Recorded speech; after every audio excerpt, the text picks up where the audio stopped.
We're going to talk about whether or not sleepovers are for kids. Sleepovers. I have so many hot takes about this, but I want you to start so I don't dominate.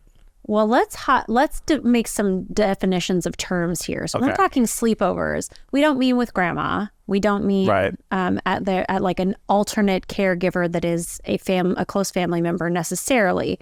We mean like maybe an uncle or an aunt we would call that a sleepover, but friends, people outside your home, outside your main family environment sleepover, right? Yes. Okay. You have lots of hot takes. You want me to go first?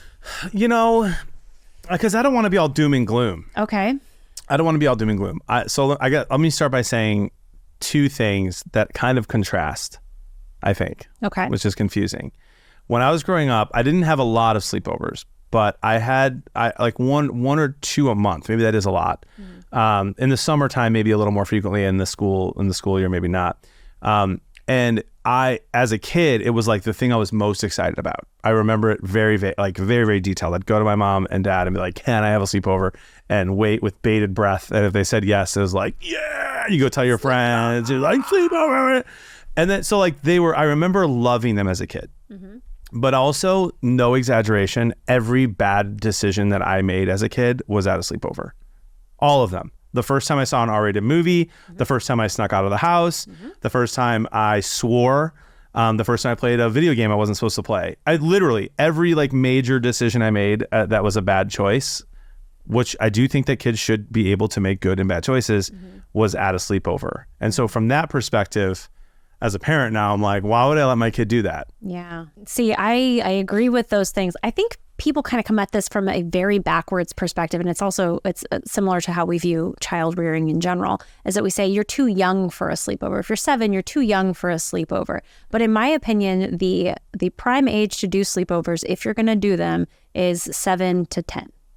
After 10, once they're in middle school, only bad things are happening at sleepovers. This is when you start, playing light as a feather, stiff as a board, and getting scared all the time. This is when you're sneaking out of the house, when you're running over to Ben Geist's house across the street to see if he possibly has a crush on your friend at 1 o'clock in the morning. That didn't happen specifically. No, and especially not that name. We don't dox people here. Yeah, definitely not. He's not a real person at all. No. Definitely didn't go to my middle school.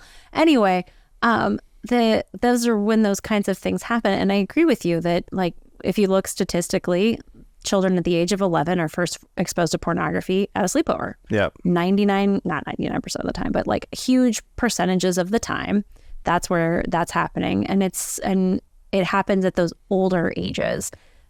So I think that people come at this at the wrong angle. What was the worst thing that you remember about a sleepover? The worst, what's going on?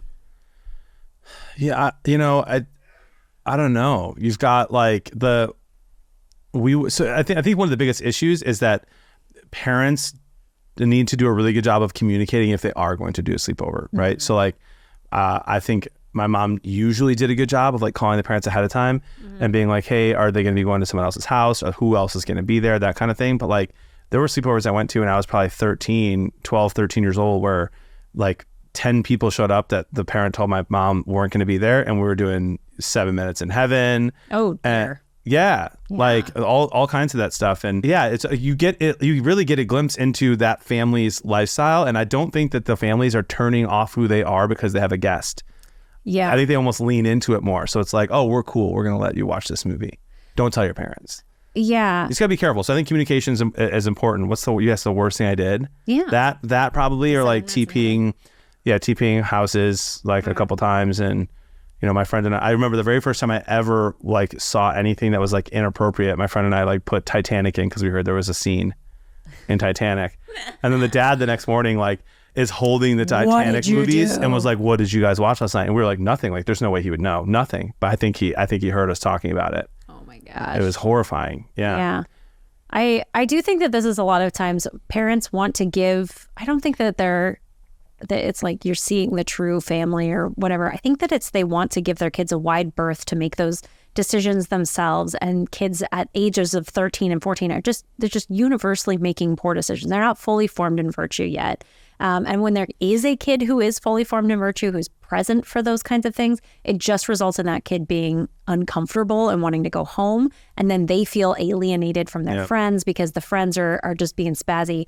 and the parents just want to kind of be hands off. They go to bed. You don't know what's going on. They're not paying attention. And that's when the kids get up to no good.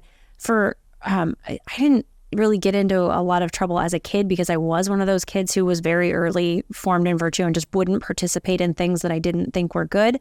But I know like my daughter she was not at the sleepover. She was at home with me, and her friend had a sleepover with another friend from outside of school that goes to a different school. The other friend didn't know my daughter, and they decided that they were going to start sending mean text messages. And this is not something that her friend from school would have done normally, but it's behavior that's outside the norm because it's being encouraged by this other friend who doesn't care about my daughter. And they started calling her, body shaming names, telling her that this boy that she had a crush on doesn't really like her, just all of these things, and being extremely unkind, using language that I know their parents are not okay with. Yeah. And it was absurd. And it was very much fed off of because they were in this environment where it's late, you're not sleeping, you shouldn't be making these decisions, and it's not great. So for me, I think sleepovers are good for little kids. They're great when you're 7. Yeah.